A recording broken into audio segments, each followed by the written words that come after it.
Haleluya, puji Tuhan saudara, bertemu kembali di channel Renungan Harian RPG, Renungan Penyejuk Jiwa. Channel Renungan Harian yang dibuat secara ekspositori untuk menjadi renungan harian setiap anak-anak Tuhan. Saudara, kalau saudara rindu setiap hari mendapatkan seri renungan baru dari channel Renungan ini, silakan di-subscribe bagi yang belum, dan tekan tanda loncengnya supaya setiap hari saudara mendapatkan notifikasi ketika video renungan baru diposting di channel Renungan ini. Dan silahkan di-share channel Renungan ini kepada lebih banyak orang saudara kalau saudara mengalami berkat dari channel Renungan ini.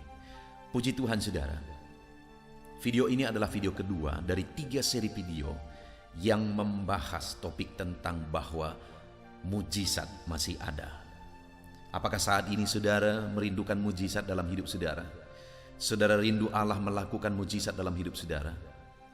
Dengar saudara, Allah masih bekerja melakukan mujizat, dan Dia pun mau melakukan mujizat dalam kehidupan saudara. Di mana teks firman Tuhan yang akan menjadi dasar bagi kita untuk merenungkan topik ini adalah dari Yohanes pasal yang ke-5, mulai ayat 1 sampai ayat yang ke-18, yaitu kisah tentang penyembuhan pada hari Sabat di kolam Bethesda, di mana pada satu waktu ada satu kolam yang namanya kolam Bethesda. Dan di sana begitu banyak orang berkumpul menunggu airnya digoncang. Dan setiap kali air itu tergoncang, maka orang yang pertama kali masuk ke dalam penyakitnya akan sembuh. Dan di sana ada satu orang yang sudah 38 tahun lamanya sakit. Dan singkat cerita saudara, orang tersebut disembuhkan, mengalami mujizat, bukan dari kolam tersebut, tetapi mengalami mujizat oleh karena Yesus yang melakukan mujizat dalam kehidupannya. Dan saat orang tersebut mengalami mujizat saudara, akhirnya dia ceritakan kepada orang lain. Saya baca saudara mulai ayat 15. Orang itu keluar lalu menceritakan kepada orang-orang Yahudi bahwa Yesuslah yang telah menyembuhkan dia. Dan karena itu orang-orang Yahudi berusaha menganiaya Yesus karena ia melakukan hal itu pada hari Sabat. Saudara perhatikan ayat 17. Yesus berkata, tetapi ia berkata kepada mereka, Bapakku bekerja sampai sekarang, maka aku pun bekerja juga. Saat orang sakit yang telah disembuhkan oleh Yesus tersebut menceritakan kepada orang banyak, akhirnya orang-orang Yahudi berusaha membunuh Yesus, menganiaya Yesus karena Yesus melakukan hal tersebut pada hari Sabat. Tetapi Yesus menjawab mereka, Bapakku bekerja sampai sekarang dan aku pun bekerja juga. Di mana dalam konteks ini Yesus melakukan mujizat kesembuhan saudara. Artinya apa? Yesus masih bekerja sampai sekarang, bahkan dalam hidup kita sampai saat ini saudara. Mari kita pegang janji firman Tuhan ayat 17 ini, bahwa Bapa masih bekerja melakukan mujizat, Yesus pun masih bekerja melakukan mujizat. Dalam hidup saya, dalam hidup saudara, Tuhan pun akan terus bekerja melakukan mujizat dalam hidup kita. Tetapi saudara, yang saya rindu kita renungkan dalam 3 seri video ini adalah apa yang menjadi bagian kita untuk terjadinya mujizat. Kalau Bapa masih bekerja, Yesus masih bekerja melakukan mujizat, apa yang menjadi bagian kita? Apa yang harus kita lakukan supaya kita mengalami mujizat di dalam kehidupan kita? Kita belajar dari konteks ini saudara. Ada 3 hal yang perlu kita sadari, di mana di video pertama kita sudah belajar. Hal pertama yang menjadi bagian kita adalah kita harus fokus kepada Yesus, sumber mujizat kita. Di mana kita sudah belajar mulai ayat 6. Dikatakan di sana, ketika Yesus melihat orang itu terbaring di situ, dan karena ia tahu bahwa ia telah lama dalam keadaan itu, berkatalah ia kepadanya, maukah engkau sembuh? Saudara, firman Allah ini mencatat bahwa Yesus melihat orang itu, dan Yesus tahu bahwa orang itu sudah lama dalam keadaan itu. Hari ini pun Yesus melihat hidup saudara, dan Dia tahu segala sesuatu yang saudara alami. Dia tahu segala penderitaan saudara, segala beban persoalan saudara. Dan ketika Yesus melihat orang itu, Dia tahu orang itu dalam keadaan sakit. Akhirnya Yesus berkata, maukah engkau sembuh? Saudara, pertanyaan ini agak lucu saudara. Kenapa Yesus bertanya, maukah engkau sembuh? Kenapa orang itu berkumpul di situ? Karena mereka mau sembuh. Semua yang ada di sana, semuanya mereka mau sembuh. Tetapi Yesus bertanya kepada orang tersebut, maukah engkau sembuh? Kenapa saudara? Kita lihat ayat 7. Jawab orang sakit itu kepadanya, "Tuhan, tidak ada orang yang menurunkan aku ke dalam kolam itu apabila airnya mulai goncang. Dan sementara aku menuju ke kolam itu, orang lain sudah turun mendahului aku." Orang tersebut mengungkapkan, saudara, bahwa ketika dia mengharapkan pertolongan orang lain supaya dia melakukan mujizat, dia kecewa. Dan ketika dia berjuang dengan kekuatannya, dia selalu gagal. Itu yang Yesus mau. Pengakuan itu, saudara, bahwa dia tidak bisa mengharapkan orang lain dan dia tidak bisa mengandalkan kekuatannya. Dan ketika Yesus berkata, "Maukah engkau sembuh?" Yang Yesus harapkan sebenarnya adalah supaya orang itu terfokus kepada dia. Bukan lagi terfokus kepada orang lain, bukan terfokus kepada kekuatannya, bahkan tidak terfokus kepada kolam itu. Tetapi fokus kepada Yesus, bahwa Yesuslah yang akan melakukan mujizat. Hari ini, saudara, kalau kita rindu mengalami mujizat dalam kehidupan kita, jangan fokus kepada orang lain, jangan fokus kepada kekuatan saudara, jangan fokus kepada satu media atau apapun itu, tapi fokuslah kepada Yesus, karena Yesuslah yang akan melakukan mujizat kepada saudara. Dia masih bekerja melakukan mujizat. Bagian kita yang pertama adalah fokus kepada Dia, sumber mujizat kita. Kemudian, saudara, ayat yang ke-8, hal kedua yang akan kita belajar, yang menjadi bagian kita, ada di ayat yang ke-8. Kita lihat bersama. Kata Yesus kepadanya, "Bangunlah, angkatlah tilammu dan berjalanlah." Dan ayat 9 dikatakan, "Dan pada saat itu juga sembuhlah orang itu, lalu ia mengangkat tilamnya dan berjalan." Tetapi hari itu hari Sabat. Saudara, hal kedua yang penting untuk kita renungkan adalah di mana ayat yang ke-8, Yesus berkata kepada orang yang sakit itu, dia berkata, "Bangunlah, angkatlah tilammu dan berjalanlah." Orang itu sudah lama dalam keadaan itu, dan dia tidak mungkin melakukan apa yang diperintahkan oleh Yesus untuk bangun, mengangkat tilam, lalu berjalan. Tetapi Yesus memberi perintah itu, saudara. Dan kemudian di ayat 9 dikatakan, "Dan pada saat itu juga sembuhlah orang itu, lalu ia mengangkat tilamnya dan berjalan." Kalau kita lihat di sini, saudara, mana duluan? Dia mengalami kesembuhan atau berjalan, mengangkat tilamnya dan berjalan? Pasti dia mengalami kesembuhan. Karena nggak mungkin dia berjalan dan mengangkat tilamnya jika dia belum sembuh. Artinya apa, saudara? Yang kedua yang menjadi bagian kita, yang Tuhan mau kita lakukan adalah ketaatan. Yesus berkata, "Bangunlah, angkat tilammu, berjalanlah." Dan orang itu taat. Dan faktanya, saudara, orang tersebut disembuhkan terlebih dahulu. Kemudian bangun, angkat tilam, lalu berjalan. Artinya apa?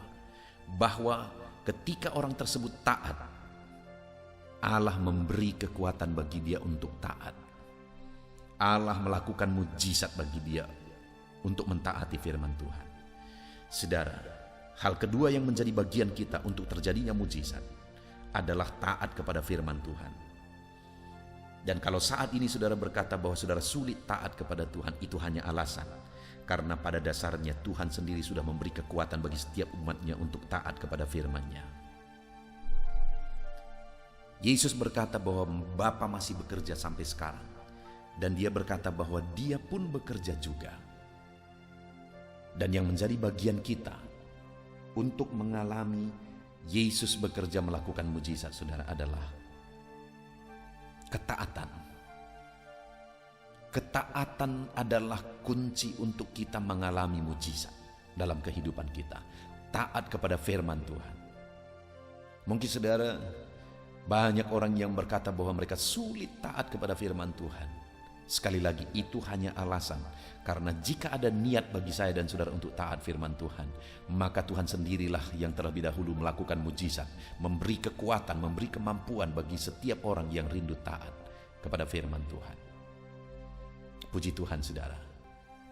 Di video kedua ini kita belajar bahwa untuk kita mengalami mujizat, di mana Yesus masih bekerja sampai sekarang melakukan mujizat, untuk kita mengalaminya, yang menjadi bagian kita, yang pertama adalah supaya kita fokus kepada Yesus, sumber mujizat. Dan yang kedua yang sudah kita belajar di dalam video ini adalah supaya kita taat kepada firman Tuhan. Karena dengan ketaatanlah kita mengalami mujizat. Kita bersyukur buat firman Tuhan, saudara. Mari kita berdoa. Terima kasih Bapa di sorga, kami bersyukur buat firman-Mu. Saat ini kami kembali sudah belajar untuk kami mengalami Engkau bekerja melakukan mujizat dalam hidup kami. Kami harus belajar taat kepada firman Tuhan. Kami akan terus belajar taat kepada firman-Mu Bapa. Kami bersyukur buat firman-Mu dalam nama Tuhan Yesus Kristus. Kami bersyukur dan berdoa. Haleluya. Amin.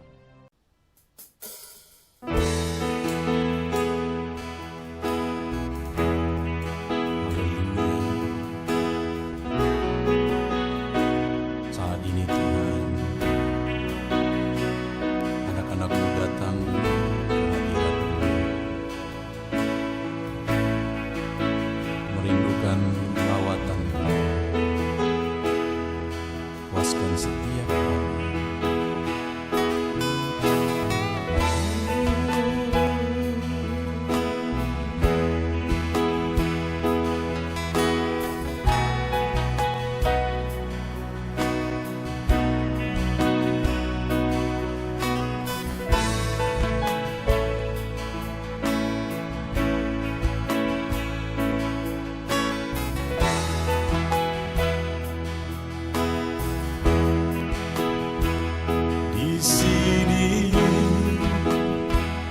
kami berkumpul, naikkan pujian dan penyembahan di atas mezbah-Mu,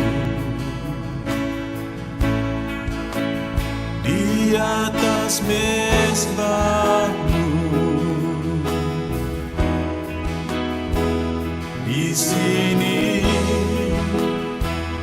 kami berkumpul, segenap hati, segenap jiwa, rindu hadirat-Mu,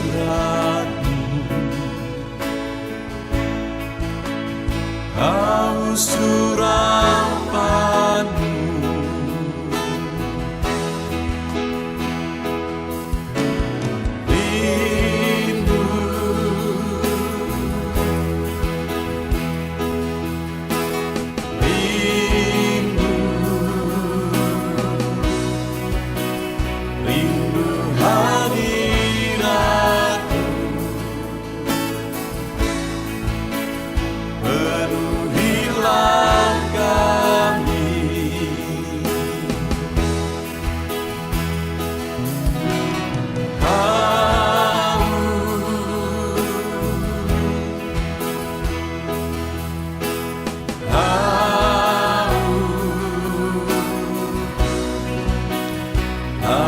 Surapan-Mu,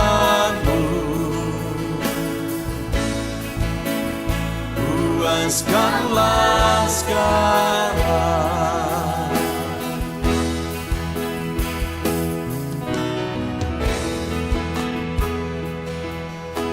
Kami rindu Tuhan, kami haus Engkau Bapa. Hanya Engkau yang sanggup memuaskan kami. Puaskan setiap hati kami Tuhan. Di sini kami berkumpul, segenap hati, segenap jiwa, rindu hadirat-Mu,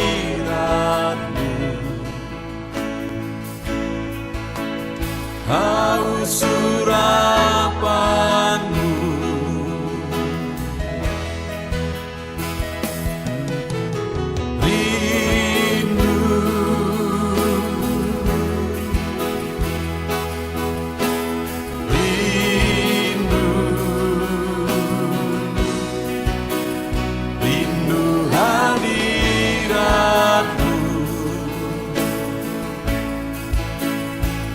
Penuhilah kami.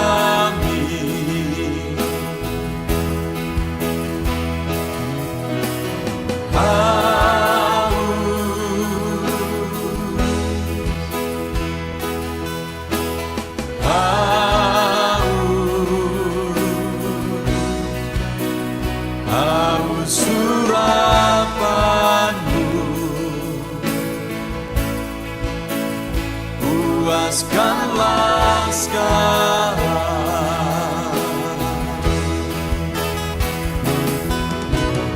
Rindu,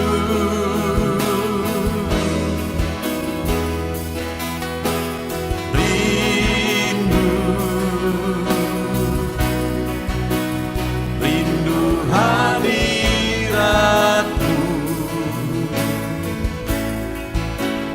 Penuhilah kami.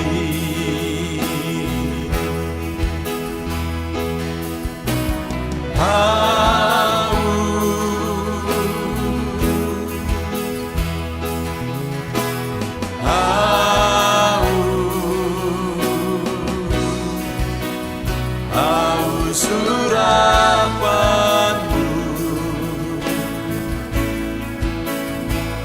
puaskanlah sekarang.